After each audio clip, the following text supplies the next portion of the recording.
तो numpy क्या होता है कि हम लोग बेसिकली डेटा से डील करते हैं, ऐसे डेटा से जो नंबर में हो, ठीक है। तो बहुत कुछ हम लोग कवर करेंगे, जैसे numerical data, Python list, multi dimensional array, array में ऑपरेशन, numpy में CSV डेटा में ऑपरेशन।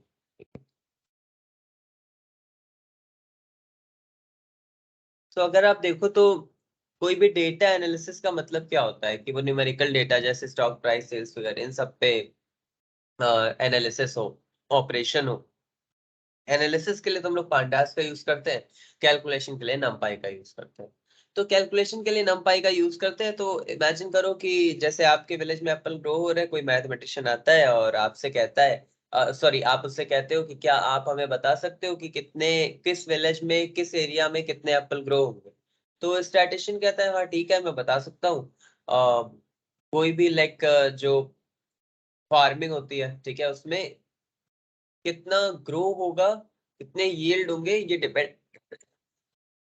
डिपेंड करता है टेम्परेचर पे, रेनफॉल पे और ह्यूमिडिटी पे।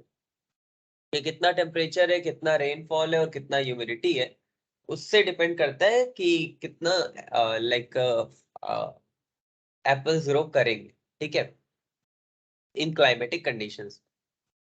तो वो स्टैटिस्टिशियन क्या कहता है, कहता है कि चलो ठीक है, तुम सभी लोग अपना अपना डेटा लेकर आओ कि तुम्हारा पास्ट ईयर में कितना एप्पल ग्रो हुआ था, और जब एप्पल ग्रो हुआ था तो कितना टेम्परेचर, कितना रेनफॉल, कितना ह्यूमिडिटी रही थी उस वक्त।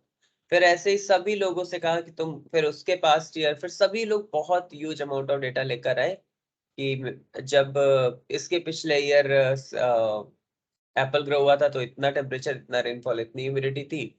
फिर जब इसके पहले एप्पल ग्रो हुआ था तो इतना टेम्परेचर, इतना रेनफॉल, इतनी ह्यूमिडिटी थी। उसके पहले बहुत से एप्पल ग्रो हुआ था तब ये क्लाइमेटिक कंडीशन थे, और उसके पहले बहुत कम एप्पल्स ग्रो हुए थे तब ये क्लाइमेटिक कंडीशंस थे। और ऐसे करके उस स्टैटिस्टिशियन के पास बहुत सा पुराना डेटा आ जाता है।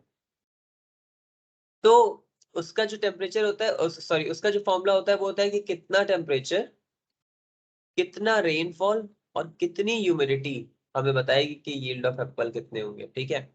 तो ऐसे में वो पुराने डेटा पे कुछ स्टैटिकल एनालिसिस करता है, और एक हिस्टोरिकल डेटा पे एक स्टैटिकल एनालिसिस करता है, और कुछ वैल्यूज के साथ आता है, और वो वैल्यू होती है 0.3, 0.2, 0.5।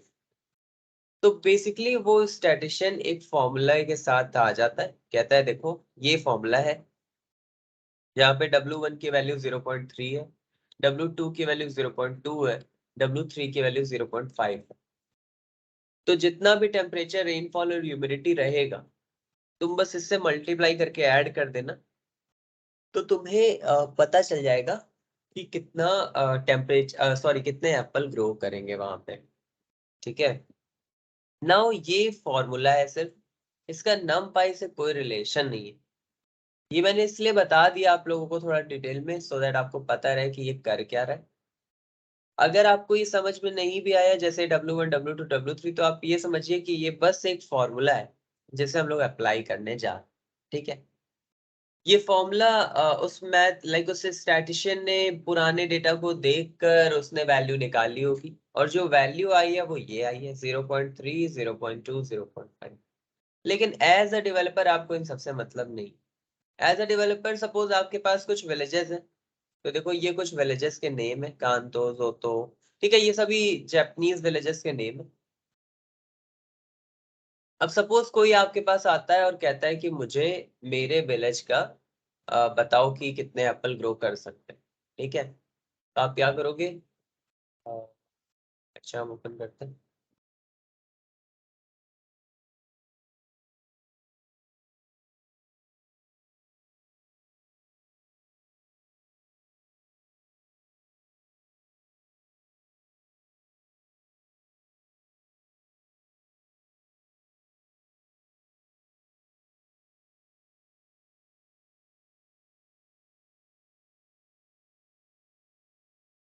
तो आप कहोगे ठीक है, तुम कांटो विलेज से हो, किस विलेज से हो, तो बताएगा मैं कांटो विलेज से हूँ। तो आप कहोगे ठीक है, तुम मुझे बताओ सबसे पहले टेम्परेचर। तो कहेगा टेम्परेचर 73 है, सपोज, सपोज ऐसे मैं कुछ भी लिख दे रहा हूँ। फिर कहेगा ठीक है कांटो में रेनफॉल कितना हो रहा है वो बताओ, तो कहेगा 46। ठीक है, आप कहोगे ठीक है कांटो में ह्यूमिडिटी कितनी हो रही है वो बताओ, तो आप कहोगे से 53। अब आपने टेम्परेचर भी दे दिया, रेनफॉल भी, ह्यूमिडिटी, ठीक है। अब W1 W2 W3 तो हम ऐसे भी लिख सकते हैं एक साथ 0.3 0.2 0.5, ठीक है।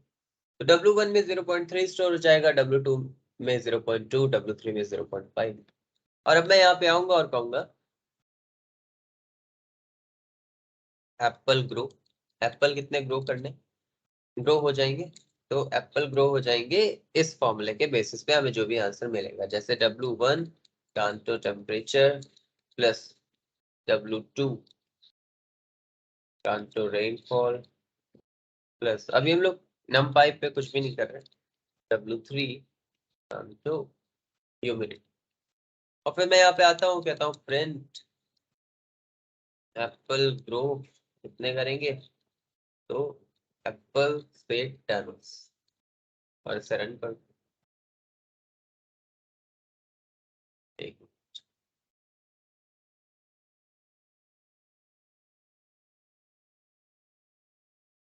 तो कुछ ऐसे आ गया 57.6 टन, राइट। लेकिन अब बात ये है कि अब अलग अलग विलेजेस से लोग अगर आएंगे तो क्या मैं बार बार यही करूंगा कि कांटो टेम्परेचर, कांटो रेनफॉल, कांटो ह्यूमिडिटी, तो as a developer, as a data analyst मैं कहूंगा नहीं, मुझे बार बार ये नहीं करना है कि मैं बार बार वेरिएबल ले रहा हूँ फिर मल्टीप्लिकेशन कर रहा हूँ। कुछ और करते हैं, एक साथ सभी विलेजेस का डेटा निकाल लेते हैं। तो अब आप क्या करोगे, अगर आप एक साथ इन सभी विलेजेस का डेटा निकालना चाहते हो, ओके, या थोड़ा इजी करना चाहते हो अपने ही टास्क को, तो आप क्या करोगे कि इसे कुछ इस तरह से लिस्ट में कर दो। कांटो मतलब देखो, बार बार अब कांटो टेम्परेचर के लिए अलग वेरिएबल, कांटो रेनफॉल के लिए अलग वेरिएबल लेने से अच्छा है कि मैं एक लिस्ट बना दूं, कांटो टेम्परेचर की अलग लिस्ट, कांटो रेनफॉल की अलग लिस्ट, सॉरी कांटो टेम्परेचर की अलग लिस्ट, जोतो नाम के विलेज की अलग लिस्ट, होएन नाम के विलेज की अलग लिस्ट, ऐसे मैंने सभी विलेजेस की अलग अलग लिस्ट बना दी। और उसमें सबसे पहले टेम्परेचर रख दिया, फिर रेनफॉल, फिर ह्यूमिडिटी। तो टेम्परेचर है, ये रेनफॉल है, ये ह्यूमिडिटी। और फिर वो जो W1 W2 W3 था उसको स्टोर करने के लिए कैपिटल W ले लिया, और यहाँ पे लिख दिया 0.3 0.2 0.5, ठीक है, ओके।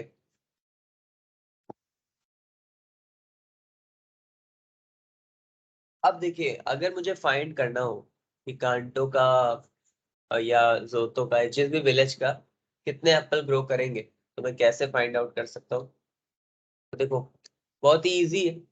आप सभी लोग जिप फंक्शन जानते हैं क्या करता है, देखो जिप फंक्शन एक साथ दो लिस्ट को आइटरेट कर सकता है। जैसे कि अगर मैं कहता हूं फॉर आई इन, जिप कर दो कांटो और डब्लू को, और प्रिंट कर दो आई को, तो ये पता है किसी ये करता है। देखिए, जब आप यहाँ पे कहोगे कि फॉर आई इन कांटो, ऐसे लिख दिया और यहाँ पे प्रिंट कर दिया आई, रन कर दोगे तो आपको कांटो के रिजल्ट मिल जाएंगे, ओके, 73 67 43। और फिर अगर यहीं पर आप लिखते हो फॉर आई इन डब्लू, तो आपको रिजल्ट मिलेंगे डब्लू के, ठीक है। लेकिन अगर यहीं पे आप कहते हो जिप कर दो कांटो और डब्लू, तब आपको ऐसे रिजल्ट मिले, कांटो भी आइटरेट होगा, डब्लू, ठीक है, विलेज भी आइटरेट होगा और डब्लू भी आइटरेट। तो जब पहली बार आइटरेशन होगा तो पहली पहली वैल्यू आ जाएगी दोनों, तो पहली वैल्यू 73 और डब्लू में 0.3, दोनों एक टपल में आ जाए। फिर सिमिलरली 67 0.2 और 43 0.5। ठीक है। अब ये आई की जो वैल्यू आ रही है, मैं इसे अनपैक भी तो कर सकता हूँ। अभी देखो हम लोग numpy यूज नहीं करते, अभी बस हम लोग एक प्रॉब्लम सॉल्व करते हैं। तो कहता हूँ मैं इसे अनपैक भी तो कर सकता हूँ। अनपैक तो समझते हैं ना आप लोग, अनपैक क्या होता है? अनपैक होता है कि अगर कोई लिस्ट है, लिस्ट में जितनी वैल्यू है उतनी अगर वेरिएबल होते हैं, तो पहली वैल्यू पहले वेरिएबल में, दूसरी वैल्यू दूसरे वेरिएबल में स्टोर हो जाती है। यानी कि सपोज यहाँ पे कुछ इस तरह से लिखा हुआ है, सपोज टपल है या एक लिस्ट है, इससे फर्क नहीं पड़ता, बस कलेक्शन होना चाहिए। तो 45,67,89, अभी राइट नाउ अगर मैं लिख दूं ए और इसे मैं प्रिंट कर दूं तो 45,67,89 आ जाएगा। लेकिन अगर यहीं पे जितनी वैल्यूज है उतने ही वेरिएबल लिख दूंगा मैं, तो ए में स्टोर हो जाएगा 45, बी में स्टोर हो जाएगा 67 और सी में स्टोर हो जाएगा 89। तो यही मैं यहाँ पे करने जा रहा हूँ। मैं कहता हूँ एक तो विलेज है, एक मतलब क्लाइमेट कंडीशन है, सॉरी, यहाँ पे यहाँ पे जो भी आ रहा है वो क्लाइमेट कंडीशन है। और ये कोई मैथमेटिकल वैल्यू है, ऐसे मैं लिख दे रहा हूँ। ठीक है, ये क्लाइमेट कंडीशन है, ये कोई वैल्यू है। और अब मैं क्या करूंगा, इनका मल्टीप्लिकेशन कर दूंगा। मैं कहूंगा एक काम करो, ये जो 73 आ रहा है इसका मल्टीप्लिकेशन कर दो 0.3 से और इसको ऐड कर दो। तो देखो, मुझे चाहिए यील्ड ऑफ एप्पल। मैं यील्ड ऑफ एप्पल ऐसे लिख सकता हूँ YOA, और इसे 0 लिख देता हूँ और कहता हूँ कि ये मुझे ऐड भी तो करते जाना है। तो मैं इसे ऐड कर दूंगा, YOA is equal to YOA। देखो ये मैं क्या कर रहा हूँ, जब पहली बार ये लूप चलेगा तो लूप चलेगा 73 इंटू 0.3 के लिए। YOA की वैल्यू यानी कि शुरुआत में जो यील्ड ऑफ एप्पल है वो 0 होगा। तो यहाँ पे एक्चुअल में आ जाएगा 73 इंटू 0.3। ओके, और फिर YOA 0 है तो 0 में ऐड हो जाएगा, तो ऐड होने के बाद भी यही रहेगा। फिर जब दूसरी बार लूप चलेगा तब यील्ड ऑफ एप्पल की वैल्यू ये हो चुकी होगी, राइट, 73 इंटू 0.3। अब इसमें प्लस हो जाएगा और अब 67 इंटू 0.2 और फिर जब नेक्स्ट टाइम लूप चलेगा तो 43 इंटू 0.5। ओके,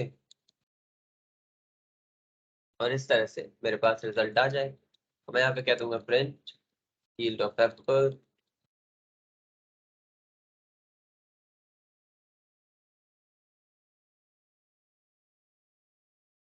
ठीक है, और अब इसको रन कर।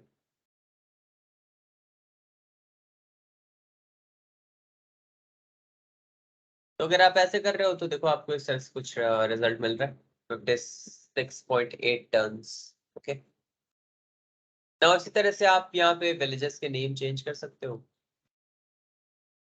से आपने यहाँ पे कुछ और नेम रख दिया तो और रन किया तो उसकी वैल्यू आ जाएगी। ओके, सिमिलरली आप कुछ और कर सकते हो, आप यहाँ पे कोई और विलेज का नेम रख सकते हो तो उसकी वैल्यू आ जाएगी। तो अभी ये थोड़ा अच्छा है, तो यहाँ तक समझ में आया सभी, थोड़ा बहुत आइडिया लगा। अभी तक नंपाई नहीं कर रहे, बड़ी प्रॉब्लम सॉल्व कर रहे हैं। समझ में आ रहा है? अब हम लोग चाहे तो इसके फंक्शंस भी क्रिएट कर सकते हैं, और एक बार फंक्शन क्रिएट कर दोगे तो बस उसे कॉल करना रहेगा। ओके, तो फंक्शन कैसे, तो हमने कहा कि फंक्शन कुछ ऐसे क्रिएट करते हैं कि फाइंड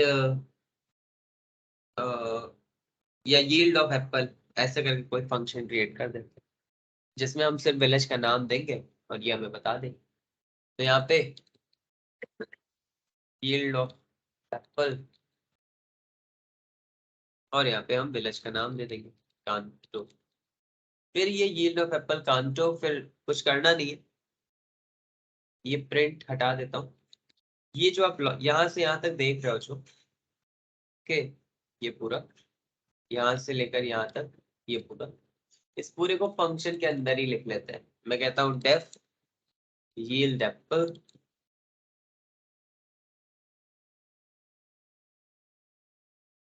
और फिर यहाँ पे village, ठीक है। और फिर ये पूरा जो लॉजिक है एप्पल यील्ड निकालने का, इसको यील्ड एप्पल के अंदर लिख देते हैं। और जहाँ पे ये जोतो लिखा हुआ है बस यहाँ पे विलेज लिख देते हैं। हो गया। और फिर लास्ट में बाहर आके यहाँ पे रिटर्न कर देते हैं यील्ड ऑफ एप्पल, और इसे प्रिंट कर देते हैं क्योंकि जब रिटर्न कर रहा है तो वैल्यू यहीं पे आएगी। तो अभी 56.8 आ रहा है, ठीक है।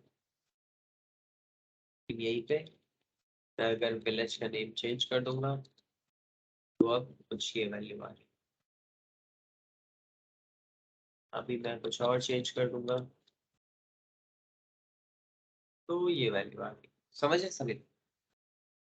यहाँ तक। लेकिन पाइथन में नमपाई में क्या होता है, नमपाई कहता है कि तुम्हें ये सब कुछ इतना ज्यादा करने की जरूरत नहीं है। अगर तुम्हारे पास कोई पर्टिकुलर फॉर्मूला है और वो फॉर्मूला कोई मैथमेटिकल फॉर्मूला है और वो नमपाई में ऑलरेडी है, तो वो आप एक लाइन में भी कर सकते हो। जैसे कि ये सब कुछ आप हटा सकते हो।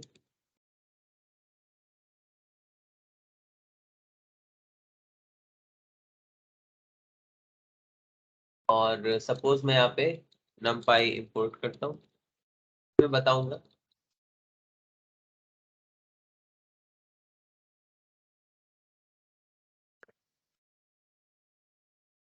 सपोज आपको कांटो का ही फाइंड करना होगा, है ना। तो आप इसे एरे में कन्वर्ट करते हो, np डॉट एरे कांटो।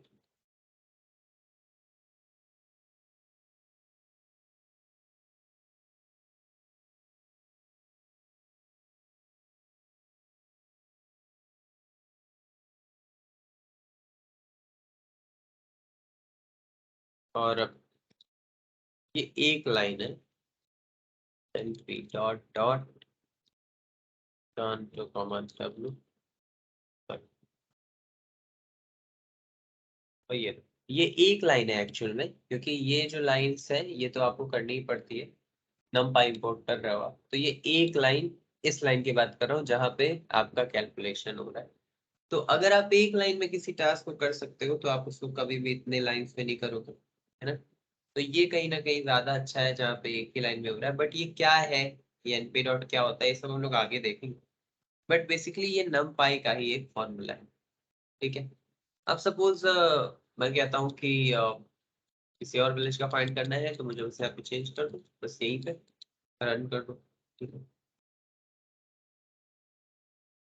तो दैट इज वाई numpy का यूज ज्यादा होता है, क्योंकि numpy बहुत सी चीजें एलिमिनेट कर सकता है अगर आप देखोगे तो। numpy that is why is needed much more. अभी लाइक राइट नाउ लोग numpy का यूज करते हैं जब भी कोई साइंटिफिक कैलकुलेशन करनी होती है। numpy जब एक बार आप इंस्टॉल कर लेते हो तो इसको इंपोर्ट करना पड़ता है, ठीक है।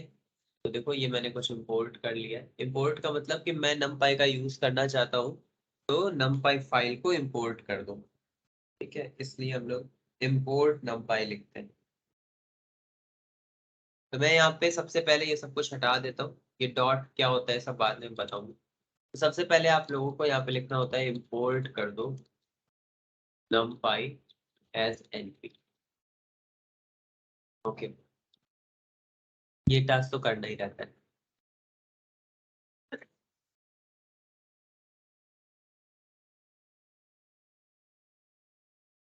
numpy यूजली डेटा से डील करता है, और ऐसे डेटा से डील करता है जो मोस्टली रो और कॉलम के फॉर्म में हो।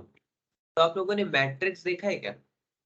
मैट्रिक्स के बारे में जानते हो आप लोग? थोड़ा बहुत आइडिया है? मैट्रिक्स में क्या होता था कि आपका जो डेटा होता था वो लाइक आपका जो डेटा होता था मैट्रिक्स में वो भी मैट्रिक्स के फॉर्म में होता है, ठीक है। मतलब अगर आप देखो एक्सेल में जो भी डेटा होता है आपका वो मैट्रिक्स के फॉर्म में होता है। क्यों? उसमें भी रो होती है, कॉलम होता है। एसक्यूएल टेबल भी अगर आप देखोगे तो वो भी एक तरह के मैट्रिक्स के फॉर्म में होता है, उसमें भी रोज होती है, कॉलम होता है। okay? Does numpy change list into an array type? हाँ, कर देता है। okay? तो अब हम लोग क्या करेंगे, हम लोगों को तो अभी एक्सेल पे काम नहीं करना, ठीक है। एंड फॉर दैट रीजन हम लोग अभी एक मैट्रिक्स पे वर्क करेंगे। आगे चल के आप लोग एक्सेल पे वर्क करोगे, जो नम पाई होता है वो बेसिकली आपका मैट्रिक्स पे ही वर्क करता है, मतलब कि ऐसे ही रो और कॉलम में आपका जो डेटा डिस्ट्रीब्यूटेड होता है उस पे ही वर्क करता है। ओके, तो अभी हम लोग वो देखते हैं, 1 मिनट वेट करेगा तो प्लीज।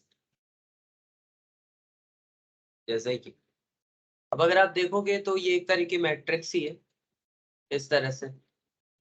बस यहाँ पे नंबर्स इमेजिन कर लो। अगर आप नंबर्स इमेजिन कर लेते हो तो फिर ये प्योर नमपाई मैट्रिक्स हो जाती है, मतलब जिसमें रोज और कॉलम में सिर्फ नंबर्स हो। ओके,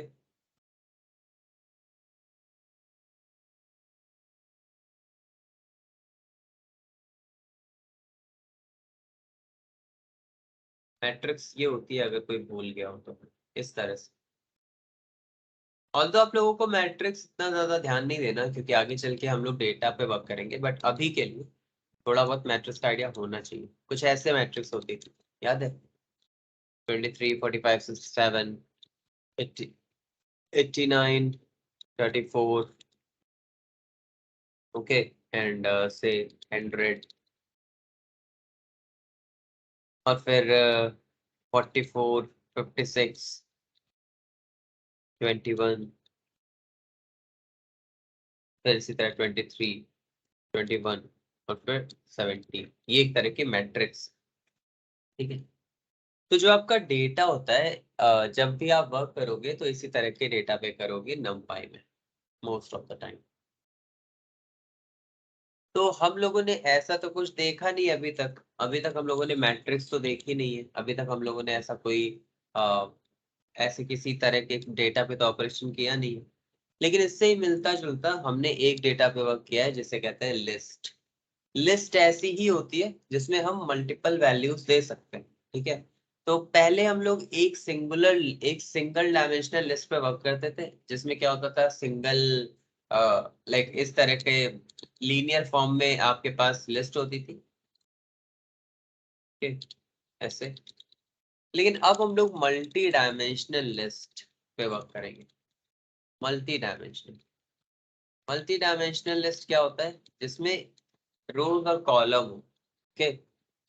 मतलब कि देखो, अभी तक हम किसी ऐसे लिस्ट पे काम नहीं करते थे जिसमें रोज और कॉलम उस सिंगल डायमेंशनल लिस्ट होती थी। लेकिन अब हम लोग एक ऐसी लिस्ट पे वर्क करेंगे जिसमें रोज और कॉलम, ठीक है। तो देखो, सपोज मैं कहता हूँ कि ये है प्लेयर 1, और प्लेयर 1 ने 3 मैचेस खेले, और 3 मैचेस में कुछ ये स्कोर किया, 23, 45, 67। प्लेयर 2 ने कुछ और स्कोर किया, ओके, 20, 19, 100। प्लेयर 3 ने कुछ और स्कोर किया, से 14, 56 और 20। और प्लेयर 4 ने कुछ और स्कोर किया, 71, 21 और 100, ठीक है। अब आप लोग मुझे बताइएगा कि राइट नाउ तो ये 4 अलग अलग लिस्ट है। मैं क्या करता हूँ, मैं यहाँ पे पी नाम का वेरिएबल लेता हूँ, और इसमें एक और लिस्ट बनाता हूँ, और इसमें कहता हूँ P1, P2, P3, P4, ठीक है। तो अब बताइए ये पी लिस्ट में क्या होगा, क्या रहेगा इस पी लिस्ट में? पी लिस्ट में क्या इंफॉर्मेशन है, कैसे इंफॉर्मेशन?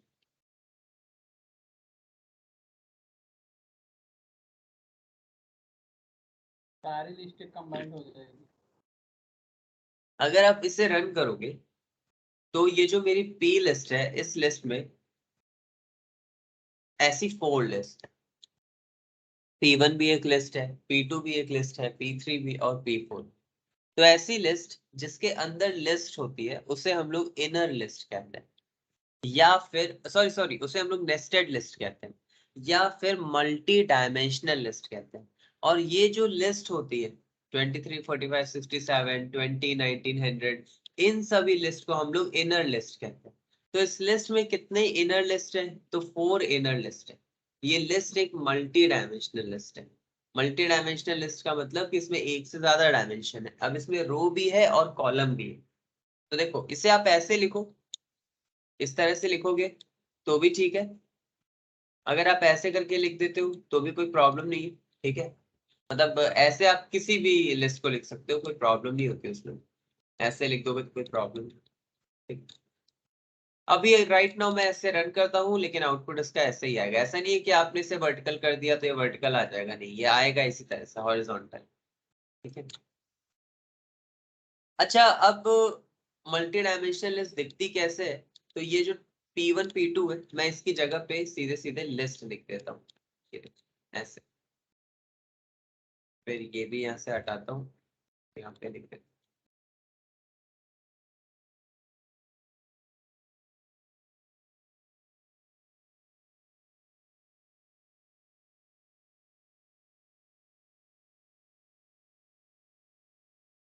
ठीक है। तो ये एक मल्टी डायमेंशनल लिस्ट है। अभी भी अगर, लेकिन अगर मैं इसे प्रिंट करूंगा तो ये आएगा इसी फॉर्मेट, क्योंकि ये सिंपल एक मल्टी डायमेंशनल लिस्ट है। तो ये ऐसे ही एक ही लीनियर फॉर्म में आ सकता है।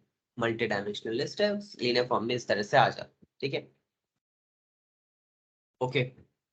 अच्छा, इस लिस्ट को देखकर बताइए कि अगर मैं इसमें लूप चलाऊंगा, ठीक है, मैं कहता हूं कि फॉर आई इन पी और प्रिंट कर दो आई को, तो बता सकते हैं इसका आउटपुट कैसे आएगा? एनीवे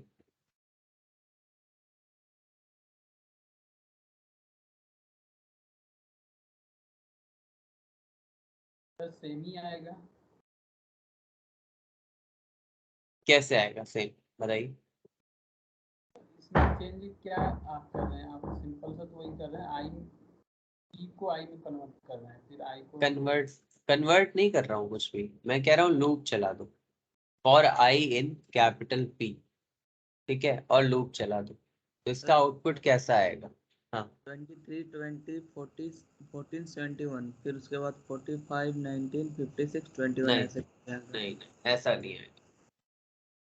अच्छा बताइए, जीरोथ इंडेक्स की वैल्यू कौन सी है इसमें? ये लिस्ट देखिए, बताइए। अगर मैं कहता हूँ जीरो इंडेक्स की वैल्यू बताओ, तो पूरी 23 लिस्ट है, 45 67। मतलब ये पूरी पहली लिस्ट जीरोथ इंडेक्स है ना? हाँ यस सर।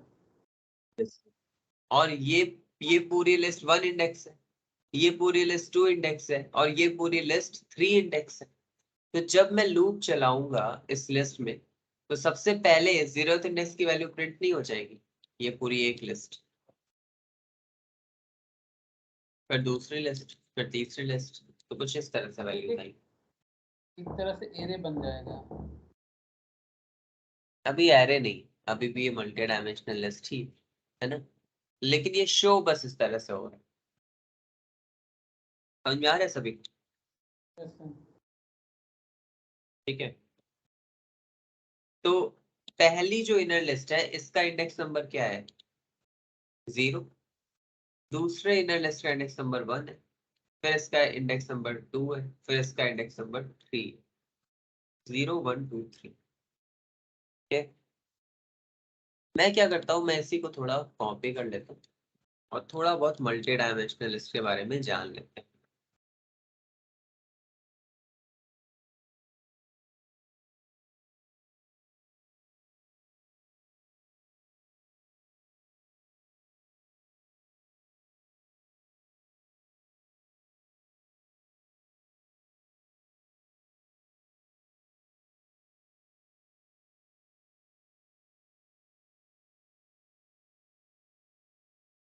ओके, तो देखो ये एक तरह की लिस्ट है।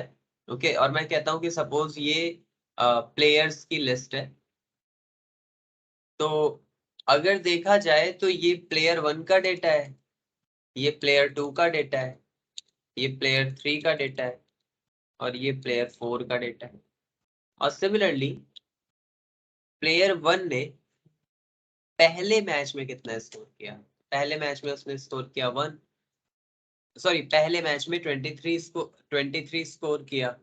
ठीक है, और फिर इसी तरह से ये मैच 2 का डेटा है सपोज, ये पूरा, ये वर्टिकल की बात कर रहा हूं मैं, हॉरिजॉन्टल तो प्लेयर्स का डेटा है, वर्टिकल हमारा मैचेस का डेटा है। ओके, तो ये सपोज मैच 3 का डेटा है। समझ में आ रहा है सभी लोगों को कि प्लेयर 1 ने पहले मैच में 23, दूसरे मैच में 45, तीसरे मैच में 67 स्कोर किए।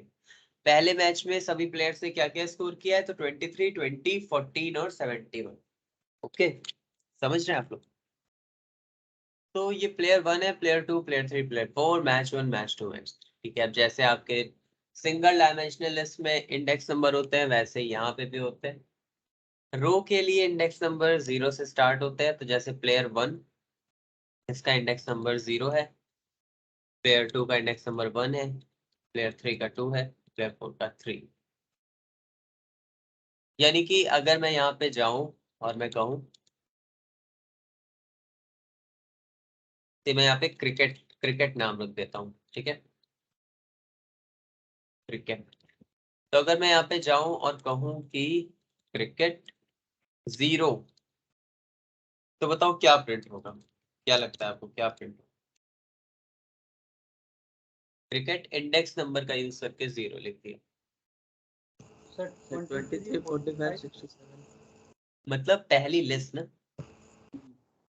पहली लिस्ट प्रिंट हो जाएगी, बिल्कुल। ठीक है, देखो प्रिंट भी होगी। इसका मतलब है कि अगर हम देखें तो इसका इंडेक्स नंबर 0 है, इसका 1 है, इसका 2 है, इसका 3 लिए, लेकिन रो के इंडेक्स नंबर है। अगर आपको कॉलम के इंडेक्स नंबर चाहिए तो कॉलम के लिए भी सेम ही इंडेक्स नंबर्स होते हैं। इसके लिए भी 0 होगा, 1 होगा और 2 होगा। ठीक है, तो इस लिस्ट का इंडेक्स नंबर 0 है, लेकिन इस लिस्ट में 23 जो वैल्यू है इसका इंडेक्स नंबर क्या है? तो देखो 23 का इंडेक्स नंबर है 00। 45 का इंडेक्स नंबर क्या है? 01। 67 का इंडेक्स नंबर क्या है? 02। ओके, तो अगर आप यहाँ पे जाओगे और कहोगे ठीक है ये क्रिकेट 0, मतलब बताओ कि पहले प्लेयर ने हर मैच में कितना स्कोर किया, पहले प्लेयर का स्टैट्स बताओ, तो आप कहोगे क्रिकेट 0, ये मिल जाए, ये मुझे एक लिस्ट दे देगा। लेकिन अब मैं कहता हूँ कि इसी लिस्ट में बताओ कि पहले मैच में कितना स्कोर किया था, तो इसी के आगे 0 लिख दो। समझ क्या, प्रिंट कर दोगे आप? तो क्रिकेट 0 हमें पूरी की पूरी लिस्ट देता है, फिर उस लिस्ट में 0th इंडेक्स नंबर हमें 23 देगा। समझ में आ रहा है आप लोगों को ये पार्ट?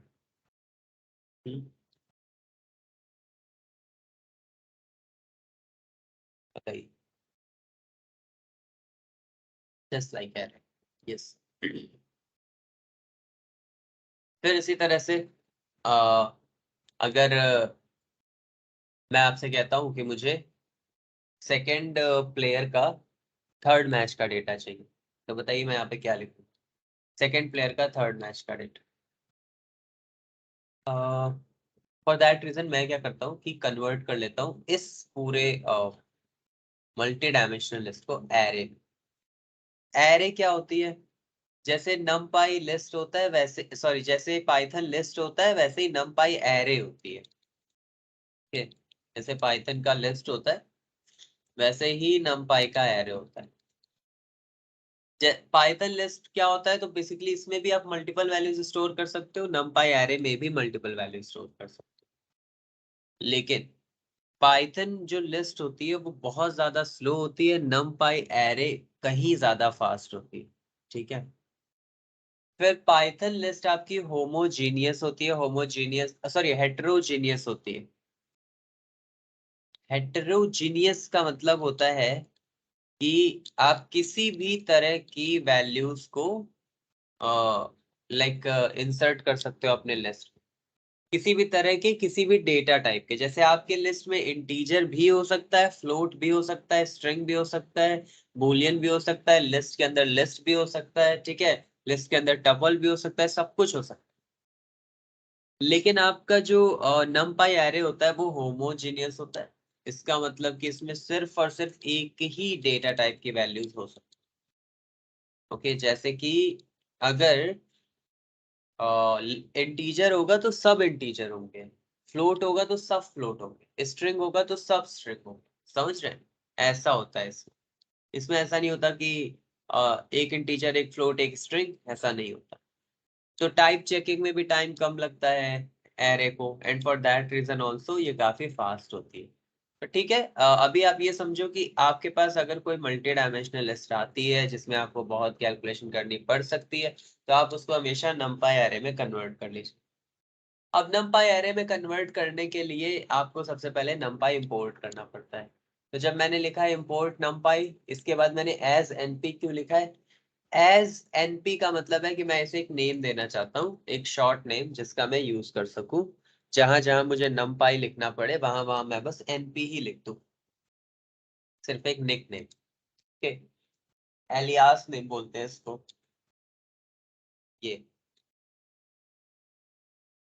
एनपी जरूरी नहीं है, कुछ भी दे सकते थे आप, एन दे सकते थे आप, राजेश रमेश भी लिख सकते थे, लेकिन लाइक वर्ल्ड वाइड हम लोग एनपी ही लिखते हैं नंपाई को, तो इसलिए मैं भी एनपी ही लिख रहा हूँ। ठीक है, अब कैसे किसी भी लिस्ट को एरे में कन्वर्ट करते हैं? तो देखो एनपी डॉट एरे में कन्वर्ट कर दो। किसे? क्रिकेट को। तो ये क्रिकेट को अब एक एरे में कन्वर्ट कर देगा, लिस्ट से एरे में, और अब आप इसे क्रिकेट में स्टोर कर दो वापस से, और अब इसे प्रिंट कर दो। अब आप लोग एक डिफरेंस देखिएगा। कॉमा हट जाएगा ना सर? हाँ, जब ये एरे नहीं था तब, और जब ये एरे हो गया तब, इसमें डिफरेंस देखिए। ये लिस्ट है, ओके, एरे से पहले, और इसके जस्ट बिलो अगर आप देखो तो ये एक एरे। समझ रहे? अब इसमें एक विजिबल डिफरेंस ये है कि कॉमास नहीं है। ये सब कॉमा एंड ऑल क्यों नहीं है? क्योंकि पाइथन कहता है कि देखो, आपका ये जो कैलकुलेशन होता है सब कुछ होता है रैम में।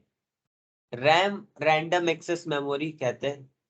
इसमें टेम्पररी डेटा स्टोर होता है ताकि उसमें ऑपरेशन हो सके। ओके, जैसे कि इमेजिन करो कि कन्वेयर बेल्ट होती है। कन्वेयर बेल्ट में लाइक ऐसा नहीं होता कि लाइक हम वहां पे चीजें स्टोर करते हैं। हम वहां पे इसलिए चीजें रखते हैं ताकि वो आगे जाए, पैकेजिंग हो, और फिर लाइक ऑफलोड हो जाए, ट्रक में चला जाए और फिर रिटेल्स के पास चला जाए। तो जो कन्वेयर बेल्ट होती है वो स्टोरेज के लिए नहीं होती है, वो होती है कि थोड़ी देर के लिए स्टोर करते हैं ताकि जल्दी से प्रोसेस करके इसे आगे निकाल। तो अब ऐसे में अगर बहुत ह्यूज अमाउंट ऑफ डेटा होता है, लाइक बहुत अगर आप सोचो, आप कन्वेयर बेल्ट में जाकर जितना नीडेड उससे कहीं ज्यादा उस कन्वेयर बेल्ट पे रख दोगे तो हो सकता है प्रोसेसिंग ना हो पाए, ऑपरेशन ही ना हो पाए। तो क्योंकि हम लोग डेटा साइंस में होंगे, तो हम ऐसे ह्यूज अमाउंट ऑफ डेटा से डील करें। वैसे ह्यूज अमाउंट ऑफ डेटा से जब डील करते हो आप, तो बहुत सी ऐसे फालतू की चीजें होती है जो आपको हटानी पड़ती है। जैसे यहाँ पे नमपाई ने कर दिया है। नमपाई ने कहा कॉमा का कोई यूज नहीं है, कॉमा को स्टोर करने का कोई मतलब नहीं है अभी के लिए, उसे हटाया जा सकता है, तो उसको हटा दिया। ठीक है, तो इससे क्या हुआ कि ये सब चीप ऑप्टिमाइजेशंस होते हैं। आगे चल के आप लोग ऑप्टिमाइजेशन करोगे कि चलो ठीक है, हम एनालिसिस तो कर ले रहे हैं, लेकिन अब कैसे इसे और फास्ट किया जा सके। तो ये सब कुछ कुछ चीप ऑप्टिमाइजेशन होते हैं जो पाइथन अपने आप से ही करता है। आपको भी आगे चल के ऐसे कुछ कुछ करने पड़ सकते, ऑल्दो ये सब हम लोग आगे कवर करेंगे। यहाँ पे अगर आप देखो तो ये एरे है, और इसमें कॉमा नहीं है। ठीक है, और ये लिस्ट नहीं है। अब ये मल्टी डायमेंशनल लिस्ट नहीं है, अब ये मल्टी डायमेंशनल एरे है। ठीक है, यहाँ तक समझ में आया सभी को? अब इसमें सारे ऑपरेशंस हो सकते हैं, तो इस तरह से हम कन्वर्ट कर देते हैं। अब देखिए, एक बार जब एरे में आप कन्वर्ट कर देते हो तो इसके बाद अ, अगर आपको पता करना है कि इसमें कितने रोज और कितने कॉलम हैं, तो आप यूज करते हो एनपी डॉट शेप बताओ मुझे। किसका शेप बताओ? क्रिकेट का, मतलब मेरी एरे का। ठीक है, तो अब अगर आपने यहाँ पे लिख दिया कि मुझे शेप बताओ मेरी एरे का, एरे, क्रिकेट को आप एरे समझिए, जहां जहां मैं क्रिकेट लिख रहा हूँ वो एरे ही है। तो ये मुझे शेप बताएगा, शेप मतलब कितने रो और कितने कॉलम। ओके, अगर मैं यहाँ पे प्रिंट करता हूँ SH और रन करता हूँ तो ये 4 रोज है 3 कॉलम। रो और कॉलम सभी को पता है, रो होते हैं हॉरिजॉन्टल, कॉलम होते हैं वर्टिकल। ओके, हमेशा याद रखिए, अगर कभी कभी कंफ्यूजन होती है तो ऐसे याद रख लीजिए, HRCB, हॉरिजॉन्टल रोज, कॉलम्स वर्टिकल होता है। ठीक है, तो हॉरिजॉन्टल रोज रहती हैं, वर्टिकल कॉलम्स रहते हैं। तो अगर आप देखोगे तो इसमें 4 रोज हैं 3 कॉलम। ठीक है, नाउ सपोज अगर मैं आपसे कहूं कि मुझे बताओ कि इसमें टोटल प्लेयर्स कितने हैं, और सपोज ये बहुत ह्यूज अमाउंट ऑफ डेटा है और आपको सारा काम numpy से करना है, तो आप कैसे बता सकते हो कि इसमें टोटल प्लेयर्स कितने हैं? बताइए। मैं अगर यहाँ पे इंक्रीज कर दूं प्लेयर तो भी मुझे वो बता दे, ये नहीं कि एक आपने ऐसे 4-5 कह दिया। मैं यहाँ पे ऐसा क्या लिखूं कि मुझे बता दे टोटल नंबर ऑफ प्लेयर्स कितने और टोटल नंबर ऑफ मैचेस कितने होंगे। बताइए। देखो, np.shape cricket हमें जो रिजल्ट दे रहा है वो हमें 4,3 दे रहा है। 4 हमारा नंबर ऑफ प्लेयर्स है, 3 हमारे नंबर ऑफ मैचेस है। तो अगर आप चाहते हो कि मुझे पता चले कि नंबर ऑफ प्लेयर कितने हैं, तो आप यहाँ पे एनपी नहीं, N number of player, NOP। ठीक है, आप यहाँ पे SH 0 लिख दो तो ये आपको नंबर ऑफ प्लेयर्स नहीं दे देगा, इंडेक्स नंबर निकाल। ठीक है, और सिमिलरली मैं कह दूं नंबर ऑफ मैचेस, तो SH1 लिख दूंगा अगर मैं, तो मुझे नंबर ऑफ मैचेस नहीं देते। ऑल्दो ये है बहुत सिंपल, बट थोड़ा इजी टू मिस है, इसलिए मैं बता दे रहा हूँ। तो नंबर ऑफ प्लेयर्स,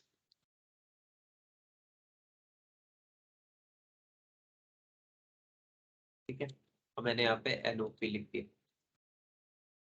फिर number of matches,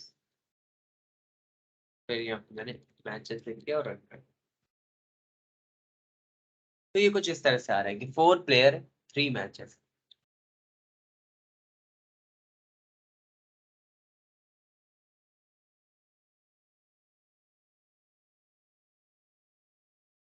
now suppose आपको फाइंड करना है कि इसमें कितने डायमेंशन की लिस्ट है, सॉरी एरे है। तो अगर आपको फाइंड करना है कितने डायमेंशन की एरे है, तो आप यूज कर सकते हो np.end dimension ndim cricket. ndim बताता है नंबर ऑफ डायमेंशन। ठीक है, ये सब कुछ छोटे छोटे फंक्शंस हैं। तो देखो कह रहा है 2, 2 का मतलब 2 डायमेंशनल। अगर एक ही होता है, इसमें सिर्फ एक ही लिस्ट होती, तब ये सिर्फ 1 दिखाता है यहाँ पे, 1 डायमेंशनल। ओके, तो ऐसे 1 डायमेंशनल, 2 डायमेंशनल, 3 डायमेंशनल होते हैं। एंडिम हमें बताता है कि नंबर ऑफ डायमेंशंस, जैसे इसमें 2 डायमेंशन। ओके, तो this is known as np.shape।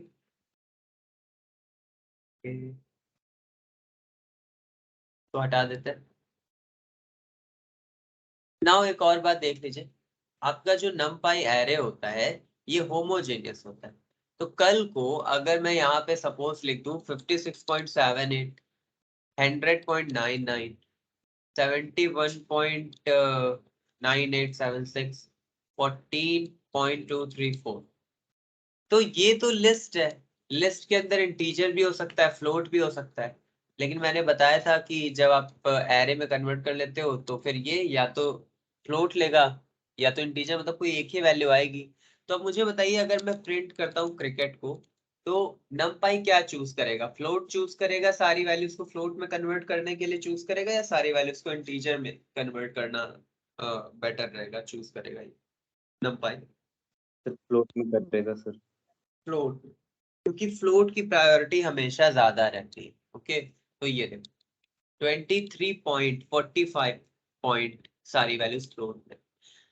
Although यहाँ पे पॉइंट के बाद 0 नहीं लिखा हुआ है, तो जो भी वैल्यू पॉइंट के बाद 0 है सिर्फ वहां पे उसने वो 0 भी हटा दिया है, क्या उसका भी कोई मतलब नहीं है, क्योंकि पॉइंट के बाद जीरो होने से कोई मतलब नहीं होता है, अगर कोई वैल्यू होती है तो हम उसे शो भी करते हैं। तो ये भी एक तरह का ऑप्टिमाइजेशन का पार्ट है। लेकिन सपोज आप कहते हो कि नहीं मुझे वैल्यूज इंटीजर में चाहिए, ये वैल्यूज यहाँ पे आ जरूर गई है बट मुझे वैल्यूज इंटीजर में चाहिए। तो अगर आप ये नहीं चाहते हो कि numpy खुद से डिसाइड करे कि वो इंटीजर में लेगा फ्लोट में लेगा, तो आप यहाँ पे यूज कर सकते हो एक पैरामीटर का जिसे हम लोग कहते हैं D type parameter. D type, D type का मतलब होता है डेटा टाइप। डेटा टाइप में अगर आप INT लिख दोगे सारा का सारा डेटा इंटीजर में कन्वर्ट हो जाएगा। ये देखो तभी कन्वर्ट हो गया, देख रहे हैं 14, 56, 100.99 100 हो गया, राइट? समझ रहे हैं आप? ना सपोज आप कहते हो बट ये तो गलत आ रहा है, ये 100.99 101 आना चाहिए था, 71.9876 72 आना चाहिए था। तब हम लोग यूज करते हैं एक दूसरे फंक्शन का जिसे कहते हैं np डॉट राउंड कर दो। np डॉट राउंड कर दो किसे? क्रिकेट को, एरे नहीं, फिर राउंड कर दो। लेकिन ये भी एक ही बात हमें देता है, ठीक है? अगर आप कह दो कि np डॉट राउंड कर दो क्रिकेट को और इसे रन कर दो, तो देखो 23, 45, 67 सब कुछ सही है। 100.99 101 हो गया, 71.9876 ये 72 हो गया, 56.78 57 हो गया। समझ रहे? ओके।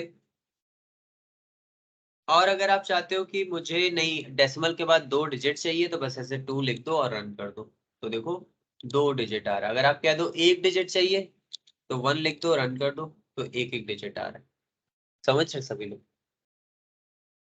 तो एरे अलग होता है, राउंड अलग, लेकिन आउटपुट वही देता है। एरे और राउंड एक ही तरह काम करते हैं, बस ये एरे डायरेक्टली कन्वर्ट कर देता है, राउंड फंक्शन पहले राउंड भी करता है, कर देता है, फिर उसे कन्वर्ट करता है।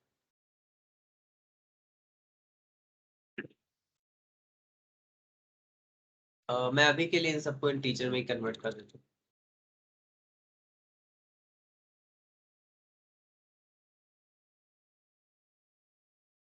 हूँ। ओके।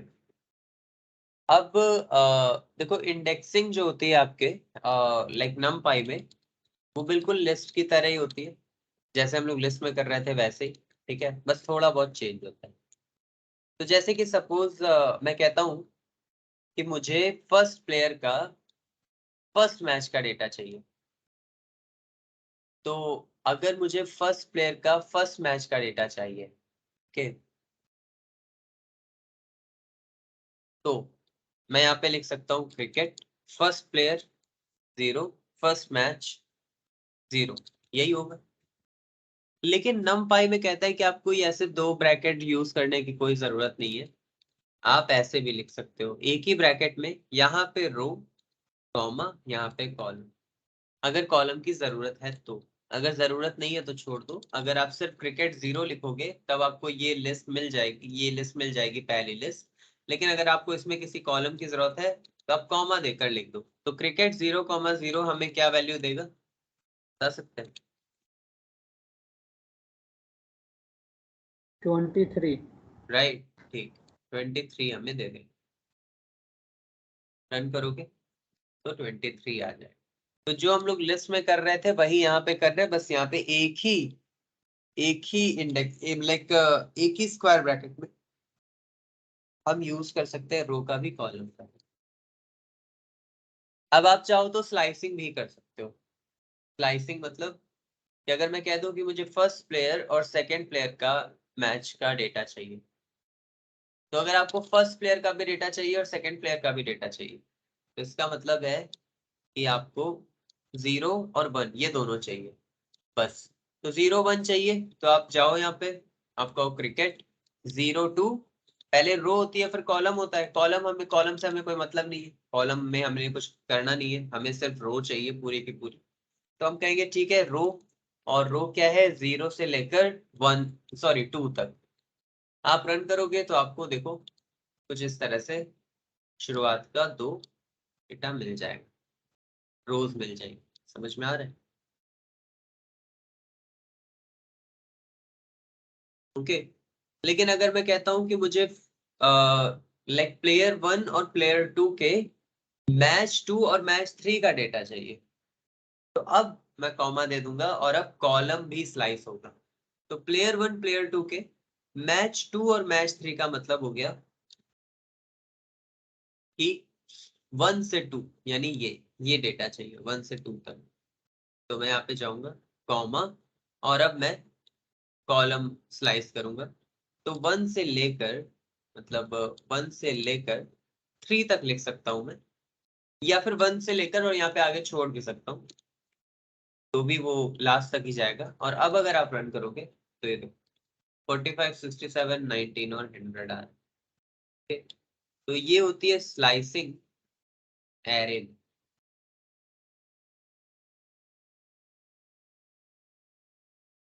तो अगर मैं आपसे कहूं कि मुझे सेकेंड और थर्ड प्लेयर का फर्स्ट और सेकेंड मैच का डेटा चाहिए, यानी 2019, 14, 56, मुझे ये डेटा चाहिए 2019, 14, 56 सेकेंड और थर्ड प्लेयर का फर्स्ट और सेकेंड मैच का डेटा। तो बताओ कैसे कर सकते हैं, क्या कर नहीं। हाँ। पहले क्वेश्चन देखिए, क्वेश्चन है कि मुझे 1 और 2 चाहिए। पहले तो मुझे पहली दूसरी और तीसरी रो चाहिए, ये दोनों है ना। 1 select 2। 1 से 2 नहीं, 1 से 3 होगा, एक ज्यादा लेते हैं ना हम। ओके हाँ। तो पहले हम कहेंगे 1 से लेकर 3, ये मेरा रो है। तो ये 1 से लेकर 3 का मतलब ये आ जाएगा। अब इसमें मुझे फर्स्ट और सेकंड मैच का डेटा चाहिए, मतलब फर्स्ट और सेकंड मैच 20 और 19। तो फर्स्ट और सेकंड मैच का मतलब कि 0 से लेकर 2 तक, 0, 1, 2। और अब अगर आप इसे प्रिंट करोगे तो ये इस तरह से दे देगा। अब इसके बाद हमारे पास लाइक अगर आपको कोई चेंज करना हो तो वो भी कर सकते हो आप। कैसे? आपका क्रिकेट, सपोज मैं कहता हूँ कि फर्स्ट प्लेयर का फर्स्ट मैच का जो डेटा है वो गलत चढ़ गया था, तो मैंने कहा फर्स्ट प्लेयर का फर्स्ट मैच का डेटा 23 नहीं था, 100 था। तो आप अगर यहाँ पे जाओगे, प्रिंट करोगे क्रिकेट, रन करोगे, तो देखो 23 की जगह 100 आ रहा है। तो ये चेंजेबल होता है, आप इसमें चेंजेस कर सकते हो। ठीक है।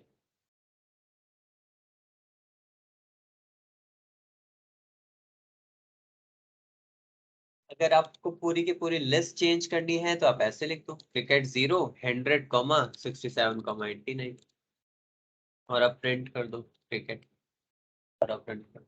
तो ये देखो, इवन आप ऐसा भी कर सकते हो कि लाइक आप यहाँ पे स्लाइसिंग सपोज आपने कर दी कि 0 से लेकर और 2 तक। तो 0 से लेकर 2 तक का मतलब हो गया ये लिस्ट और ये दोनों, ये दोनों। तो आप चाहो तो ऐसे भी कर सकते हो, यहाँ पे एक मल्टी डायमेंशनल लिस्ट ले इस तरह से, ये भी किया जा सकता है। ऑल्दो आगे करेंगे अगर हम लोग ऐसा करेंगे तो, बट आप इसमें चेंजेस कर सकते हो। नाउ इसमें कुछ कुछ ऑपरेशंस भी किए जा सकते हैं। ऑपरेशंस मैथमेटिकल ऑपरेशंस होते हैं, जैसे कि सपोज आपको इस पूरी की पूरी क्रिकेट में जितनी भी वैल्यूज है इनका सम करना है, लिस्ट के अंदर जितनी भी वैल्यूज है इनका सम करना है। तो अगर आपको सम करना है तो आप सम फंक्शन का यूज करते हो। और भी बहुत से फंक्शंस होते हैं, लेकिन आज मैं सोच रहा हूँ कितना रखते हैं। ठीक है, जो कैलकुलेशन का पार्ट है वो हमारा नेक्स्ट टॉपिक रहेगा कि कैलकुलेशन कैसे करते हैं हम लोग किसी भी तरह के डेटा में। जितना मैंने आज बताया आई होप कुछ डिफिकल्ट नहीं था, समझ में आया होगा आप लोगों को।